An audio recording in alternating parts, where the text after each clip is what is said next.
How many of y'all have ever told your parents, that's not fair, when something good happens to a brother or sister, or maybe when you have to live with rules that your friends don't?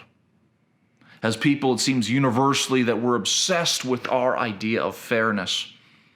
But what's maddening is when we get into the Bible, we find that God doesn't seem to care about our version of what's fair or unfair.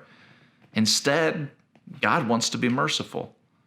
And he's actually made a way to extend his mercy to all people, whether they deserve it or not.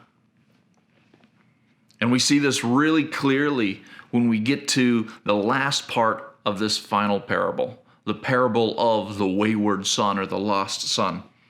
You see, Jesus has been talking to the Pharisees. That's why all these stories were told to begin with, is because they were angry that Jesus was spending time ministering to sinners. They didn't think these sinners deserved Jesus' attention. And so we get to the end of this parable. We left off last time with the father welcoming the wayward son home and starting to party. And Jesus could have ended it there. But he pulls a bit of a plot twist that I think is really crucial, and I want to examine it. So this is verses 25 through 31. Meanwhile, the older brother was in the field. When he came near the house, he heard music and dancing. So he called one of his servants and asked him what was going on.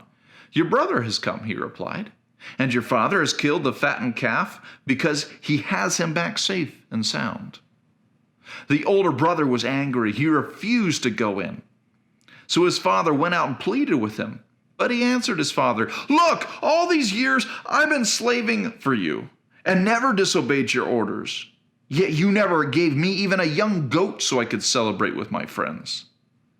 But when this son of yours who has squandered your property with prostitutes comes home, you kill the fattened calf for him.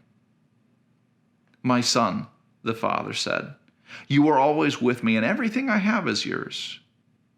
But we had to celebrate and be glad because this brother of yours was dead and is alive again. He was lost and is found. We think about the story of the prodigal son as a story about the lost younger brother, and that's true. But what we often don't realize is that in many ways, the older brother was lost as well. He was lost in bitterness. He's bitter at his younger brother. He can't stand that his younger brother is loved and welcomed home. He's also lost because instead of accepting the relationship that he has with his dad, he's trying to earn his dad's love and affection. His dad tells him, you are always with me, and everything I have is yours. But the way the brother sees it is, look at all these years I've been slaving for you. Look at all these years I've been working so hard for you. He's got it backwards. He doesn't understand that he doesn't have to slave away to earn his dad's love. He already has it. He simply has to accept it. And because he's lost trying to earn what he already has, because he's lost in bitterness, he can't accept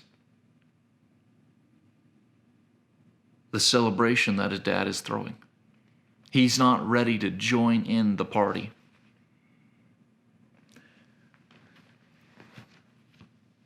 And for too many of us Christians, we're actually a lot like the older brother.